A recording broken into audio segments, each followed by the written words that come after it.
The morning was cold in Charleston, South Carolina.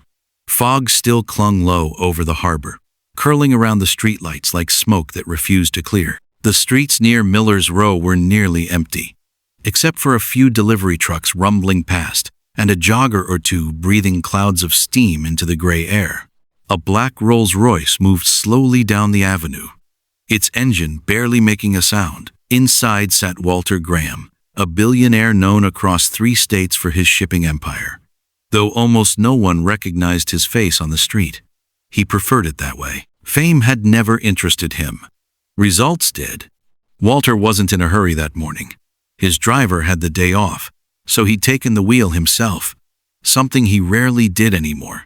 There was a certain peace in it, gripping the wheel, watching the world wake up slowly outside the glass.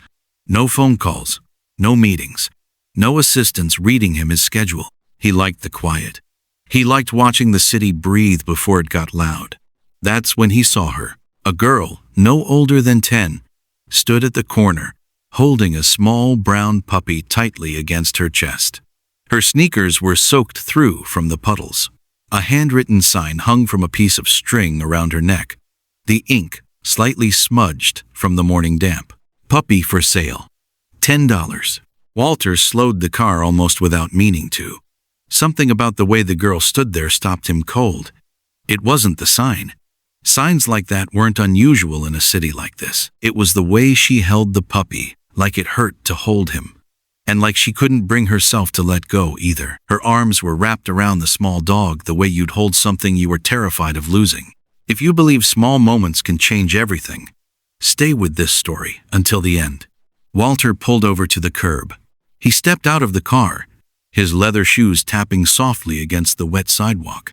The girl looked up, startled by the sound, then quickly looked back down at the puppy in her arms, as if bracing herself for whatever came next. "Good morning," Walter said gently, keeping his voice low and unthreatening. The girl didn't answer right away. Her eyes were red-rimmed, like she'd been crying, though she was clearly trying hard not to show it. She sniffled once and straightened her shoulders, the way children do when they're trying to look braver than they feel. "You selling him?" Walter asked, nodding toward the puppy. "Yes, sir," the girl said quietly, her voice trembling just slightly. $10. He's a good dog, real good. He don't bark much, and he's already trained some. Housebroken and everything. Walter crouched down to her eye level, ignoring the wet concrete soaking into the knee of his trousers. Up close, he could see her coat was 2 sizes too big. The sleeves rolled up at the cuffs, clearly handed down from someone older. A button was missing near the collar. "What's his name?" The girl's voice cracked slightly. "Biscuit. That's a good name. He's my best friend," she whispered, looking down at the puppy's fur instead of at Walter. "But I need the money. Bad." Walter didn't answer right away. He simply looked at her, the way people rarely look at each other anymore. Really looked, not scanning her for threat or opportunity, the way most people on this street might. Just looked. The way you'd look at someone you already cared about. "What's your name, sweetheart?" "Maya," the girl said. "Maya Bell." "Well, Maya," Walter said, "why don't you tell me why a girl sells her very best friend on a street corner in the freezing cold on a Tuesday morning?" Maya hesitated, glancing over her shoulder like she expected someone to stop her from talking.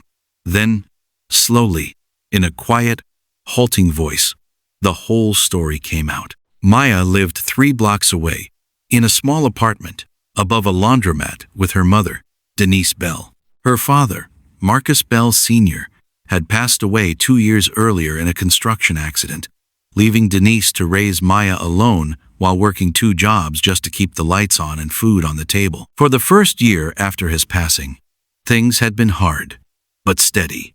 Denise worked mornings as a cashier at the neighborhood grocery store and evenings cleaning offices downtown. Maya did her homework at the laundromat counter some nights, waiting for her mother's shift to end. Then, 6 months ago, Denise started getting tired all the time. Not the ordinary tired of 2 jobs and a young daughter to raise. A different kind of tired, one that didn't go away with sleep. Then came the headaches, sharp and sudden, sometimes bad enough to make her sit down wherever she stood. Then, one afternoon, she collapsed right there at the grocery store register in front of a line of customers. The doctors said it was a tumor near her kidney. Treatable, they said, if caught early enough, and thankfully it had been. But treatable didn't mean free. Denise didn't have insurance that covered most of it, not with the plan her employer offered. And the medication alone cost more than she made in a month. The surgery, if it came to that, would cost even more. She never told Maya how bad it really was. Denise had spent her whole life protecting her daughter from things too heavy for a child to carry. But Maya wasn't a fool, and she wasn't blind either. She heard her mother crying softly at night through the thin apartment wall. When Denise thought Maya was asleep, she saw the stack of unopened envelopes piling up on the kitchen counter, each one stamped in red ink, the kind of red that meant urgent and final notice and please respond immediately. Maya decided, quietly and without telling anyone, that she would fix it herself. She didn't know exactly how much medicine cost, or what a surgery ran. Not really. She only knew that she had one thing of real value in the entire world, and that was Biscuit, the puppy her father had brought home for her just weeks before the accident that took him. Biscuit had been the last gift he ever gave her. $10 is all I could think to ask. Maya told Walter, her voice barely above a whisper, her eyes fixed on the sidewalk. I asked around what medicine costs, and people said different things, but I figured every little bit helps. I just want her to get better. Walter felt something tighten in his chest, a feeling he hadn't felt in a long, long time. Not since he was a boy himself, watching his own father struggle to breathe in a hospital bed decades ago. He had built an empire out of hard decisions and cold logic, out of contracts and shipping lanes and boardroom silences. But nothing in 30 years of business had prepared him for the sight of a 10-year-old girl standing on a street corner, willing to give up her only friend to save her mother's life. Maya, Walter said quietly, his voice steady. How about we go take a look at your mom together? Maya blinked up at him, suspicion flickering across her young face. You don't even know me. Why would you do that? No, Walter admitted. I don't know you, but I'd like to. If this story is moving you already, imagine how the rest unfolds. Keep reading. Maya hesitated, holding Biscuit tighter against her chest, her small arms tensing protectively. I'm not going to sell him to you for less than 10, she said, suddenly defensive, like she expected to be taken advantage of, the way she'd been warned strangers sometimes did. Walter smiled gently, raising both hands in a small gesture of peace. I'm not here to buy your dog, sweetheart. Keep him. He belongs with you. Anybody can see that. Maya stared at him, confused. Nobody offered anything for free. Not in her experience, not in this neighborhood, not in the world she'd come to understand. Then, why do you want to help me? Walter thought for a long moment before answering, choosing his words carefully. Because somebody once helped me when I had nothing at all. And I never forgot what that felt like. He wasn't lying. Decades earlier, long before the shipping company, long before the wealth and the Rolls-Royce and the name people whispered in business circles, Walter Graham had been a boy from a mill town in North Carolina who nearly lost everything when his own father got sick. A stranger, a mechanic named Otis Reed who owed the Graham family nothing, had quietly paid for the medicine that saved his father's life, and never once asked for anything in return. Walter never forgot that debt. He had spent much of his adult life quietly repaying it to strangers he'd likely never see again. Get in the car, Walter said. Bring Biscuit with you. We're going to go see your mother. Maya looked at the gleaming black car parked at the curb, then down at her worn, soaked-through sneakers, then back up at Walter's face, searching it for some sign of a trick. I don't want charity, she said, her chin lifting slightly, a flash of her mother's pride showing through. Walter respected that answer more than he expected to. This isn't charity, Maya. Think of it as one neighbor helping another. That's all this is.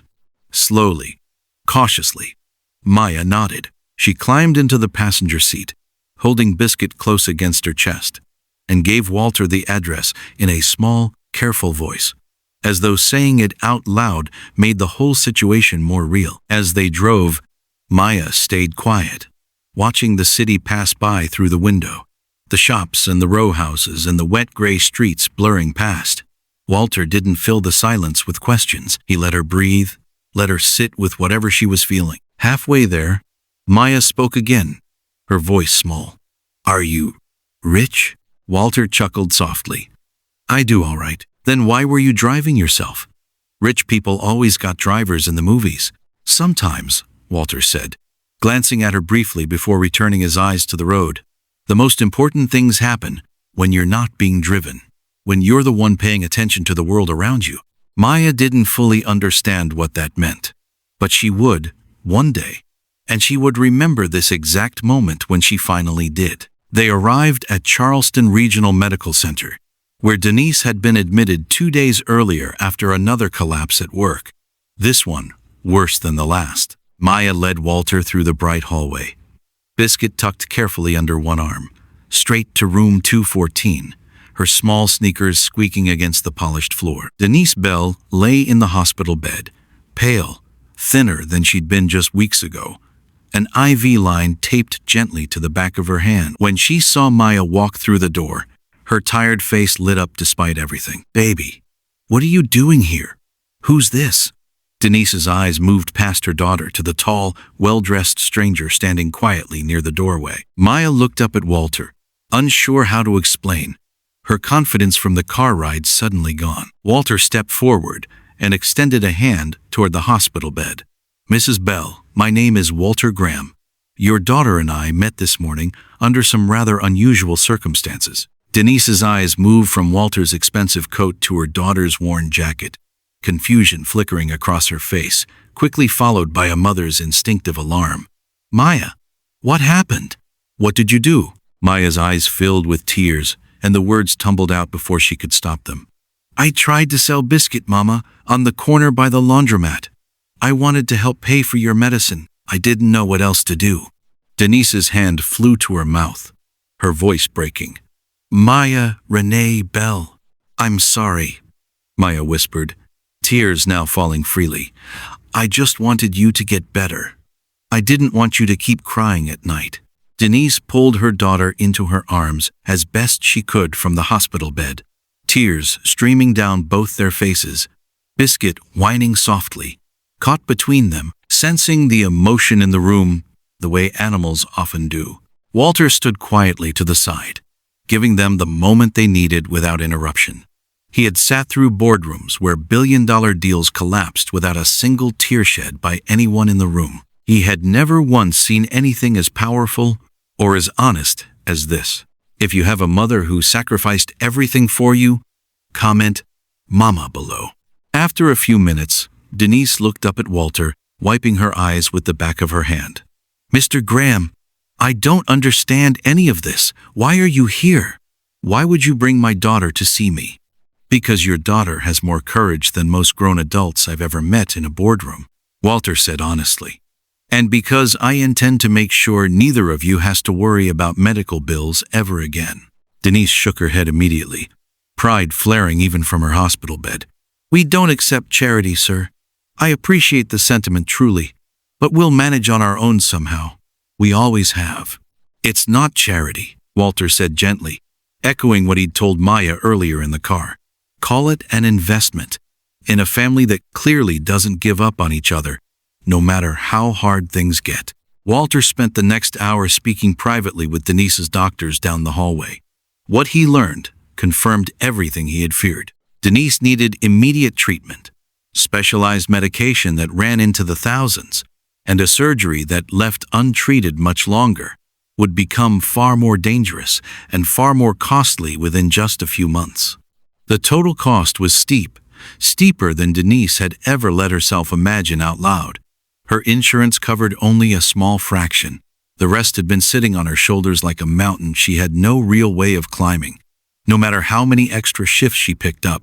Walter made a phone call from the hallway, then another. Within the hour, the hospital administrator visited Denise's room personally to inform her that her entire treatment plan, the surgery, the medication, and all recovery care had been fully covered, paid in full, no strings attached. Denise sat in stunned silence, staring at the administrator, then at Walter, Then at her daughter. "I don't know how to repay you," she finally said, her voice thick with disbelief.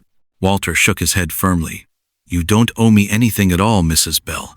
But if you really want to repay it somehow, raise that girl of yours to keep being exactly who she already is." Maya, sitting beside her mother's bed with Biscuit now asleep in her lap, looked up at Walter with wide, disbelieving eyes, hardly daring to hope. "Are you serious?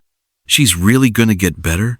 All the way better?" "She's really going to get better," Walter confirmed, crouching slightly so he was closer to her height. Maya jumped up and hugged Walter tightly around the waist before anyone could react, Biscuit tumbling gently onto the hospital blanket with a surprised yip. Walter, caught off guard by the sudden embrace, placed a steady, careful hand on her shoulder. "Thank you," Maya said, her voice muffled against the front of Walter's coat.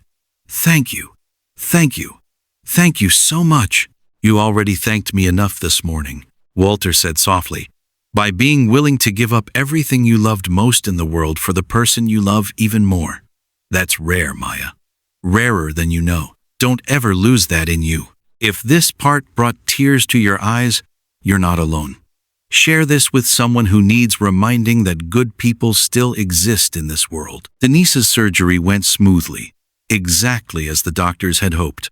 The recovery, while slow and occasionally frustrating for a woman used to being on her feet constantly, was steady. Within 2 months, she was back on her feet again, though her doctors insisted on a lighter work schedule during the remainder of her recovery. That turned out not to be a problem at all. Walter Graham, it turned out, owned far more than just a shipping company. Through one of his charitable foundations, quietly and without fanfare, he arranged a new position for Denise at a community outreach center downtown.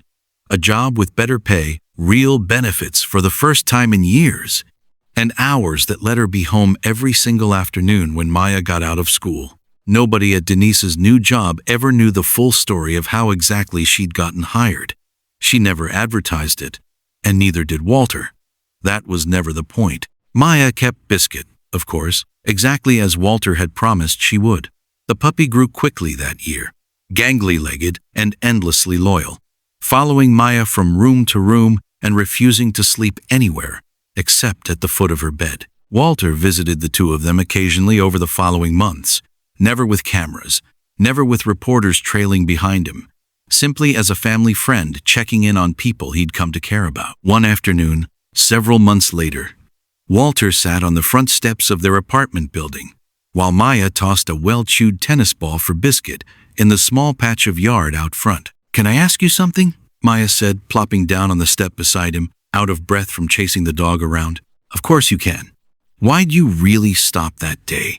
Rich people drive past folks like us all the time without ever slowing down." Walter considered the question carefully, watching Biscuit chase his own tail in the grass. "Honestly, I almost didn't stop. I was thinking about a meeting I had scheduled that morning, running through numbers in my head. Then I saw the way you were holding that puppy, like letting go of him was breaking something inside your chest, and I simply couldn't drive past that. Something in me wouldn't let me." Maya nodded slowly, considering this. "Guess I'm glad you didn't have your driver that day then." Walter smiled, a genuine, easy smile that reached his eyes. "So am I, Maya. So am I." Years later, when Maya Bell was a grown woman with children of her own, she would tell this story often, sitting at her own kitchen table on quiet evenings. Not as a story about wealth or luck or a billionaire's generosity toward a stranger, but as a story about a young girl who was willing to give up the one thing she loved most in the entire world to save someone she loved even more. She would tell her children that Walter Graham never once asked for anything in return for what he'd done.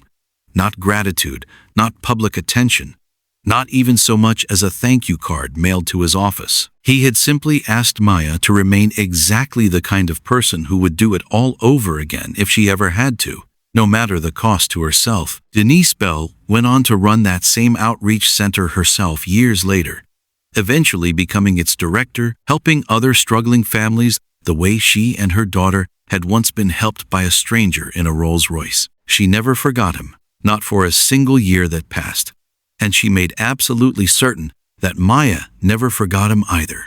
As for Biscuit, he lived a long, happy, thoroughly spoiled life, doted on endlessly by a girl who had once nearly given him up on a cold street corner, and who never again took a single day with him for granted. Sometimes the smallest decisions in life, a girl holding a puppy a little too tightly, a stranger slowing his car down for no good reason at all, end up changing the entire direction of a family's future. It was never really about the $10 written on that cardboard sign.